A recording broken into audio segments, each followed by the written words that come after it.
di dalam dunia bisnis. Itulah makanya ada peraturan terbaru dari Kementerian Agama. Syarat untuk menjadi pendeta sekarang harus minimal S1, STH, atau SPD. Itu sudah diturunkan aturan itu ke semua sinode-sinode yang terdaftar di pemerintah.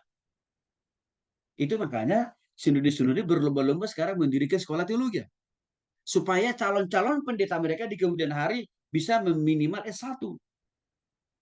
Dan memang saya kira itu benar. Minimal harus S1 lah.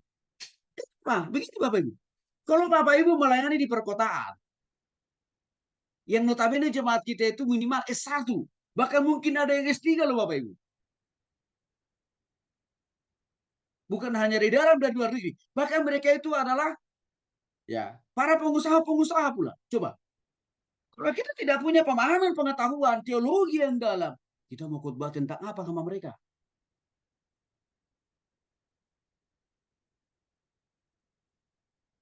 Ini kan menjadi sumber masalah.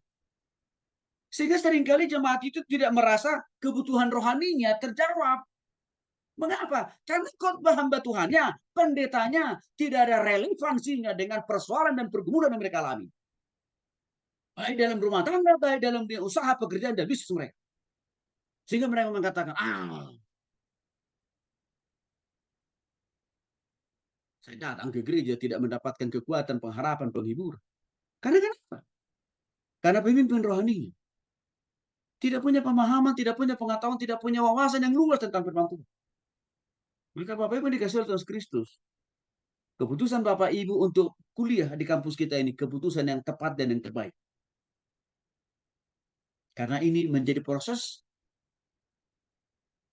penambahan wawasan pengetahuan, tapi juga sekaligus pertumbuhan rohani dan karakter kita. Supaya Bapak Ibu semakin lebih relevan menjawab tantangan, persoalan, pergumulan daripada jemaat yang kita layani.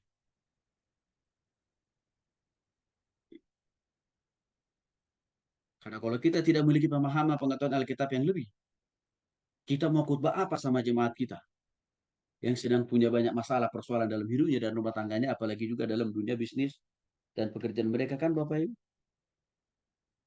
Pasti nggak ada yang bisa kita bagi.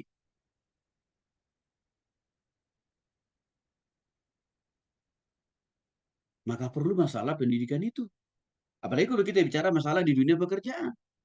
Dunia pekerjaan memang lebih stabil dia. Di awal mereka sudah memberikan aturan yang jelas. Kami menerima karyawan dengan syarat-syarat sebagai berikut. Satu, minimal S1. Kenapa dunia usaha dan bisnis menerapkan prinsip itu? Karena mereka sudah tahu. Kalau mereka menerima orang berpendidikan minimal S1, itu akan bisa meminimalisir konflik yang akan terjadi dalam pekerjaan. Kalaupun terjadi konflik, itu pasti lebih mudah diselesaikan karena orang-orang yang bekerja dalam usaha itu orang-orang berpendidikan, Bapak Ibu.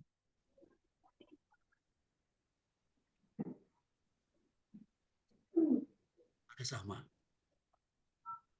Kalau para pelayan Tuhan, kalau hamba Tuhan, di situ juga penting punya pendidikan. Supaya siap menghadapi konflik dan menuntaskannya dengan baik.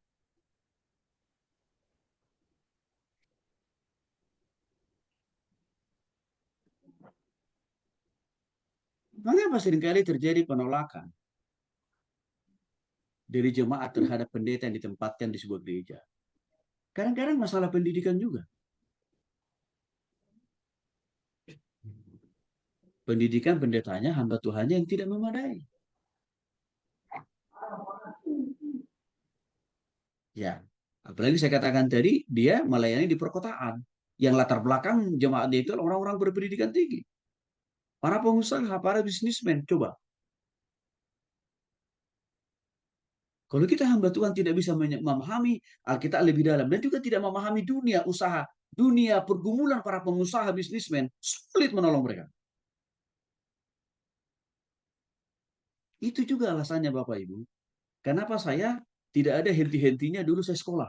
Karena saya sudah tahu. Ya, suatu saat Tuhan akan pasti pakai saya melayani para pengusaha. Pasti. Maka saya terus upgrade diri, upgrade diri, upgrade diri. Yang tidak ada saya pelajari di bangku kuliah pun. Iya, saya baca buku tentang dunia usaha dan bisnis. Buat apa? Supaya saya tak paham. Iya. Persoalan Kalau kita pergumulan mau pengusaha itu berat. contoh,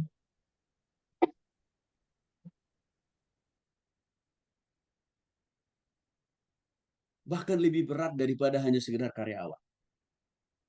Kalau kita karyawan atau staff, orientasi berpikir kita itu kan hanya kepentingan kita. Urusan kita. Target kita kan Bapak Ibu. Alias apa? Orientasinya diri sendiri.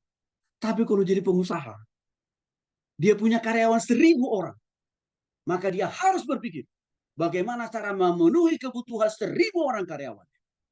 Belum lagi dia harus memikirkan kliennya atau konsum.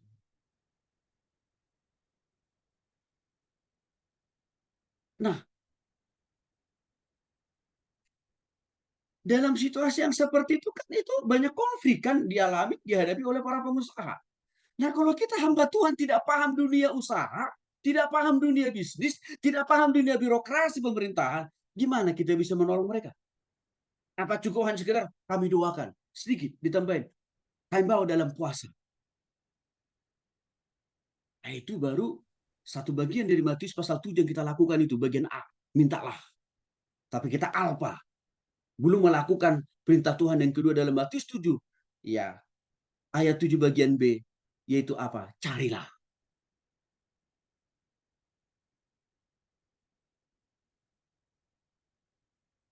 Sama. Kita sudah singgung minggu lalu tentang konflik dalam rumah tangga. Kenapa juga konflik dalam rumah tangga itu begitu subur dan subur-suburnya? Karena juga masalah pendidikan yang berbeda antara kita dengan pasangan kita.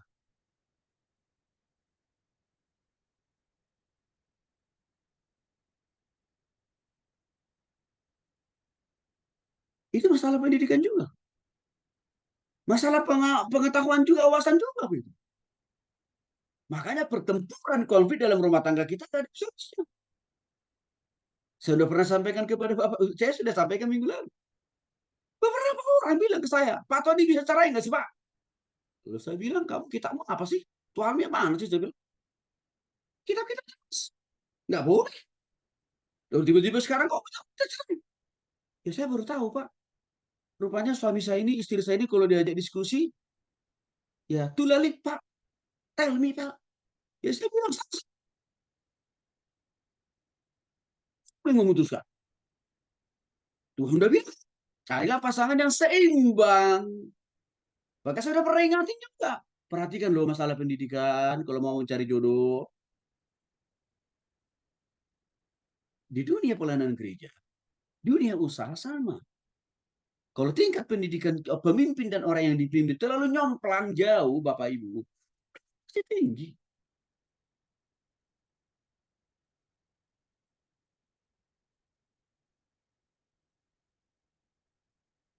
Maka Matius pasal 28 ayat 20 mengingatkan kita. Dan ajarlah mereka melakukan segala sesuatu yang telah kuperintahkan kepadamu. Ajarlah. Artinya apa? Ya kita perlu mengupgrade diri. Kita perlu menambah wawasan, pemahaman, pengetahuan Alkitab kita, Bapak Ibu.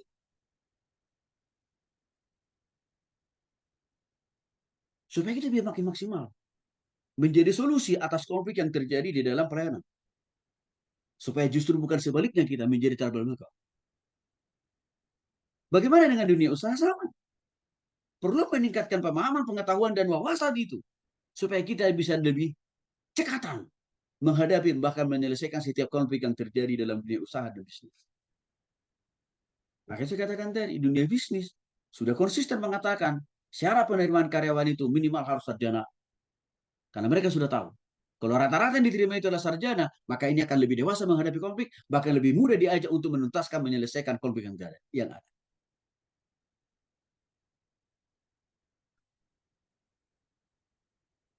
Nah, cuman kan muncul persoalan nih. Kadang-kadang mengajak hamba Tuhan untuk mau belajar aja setengah-setengah mati.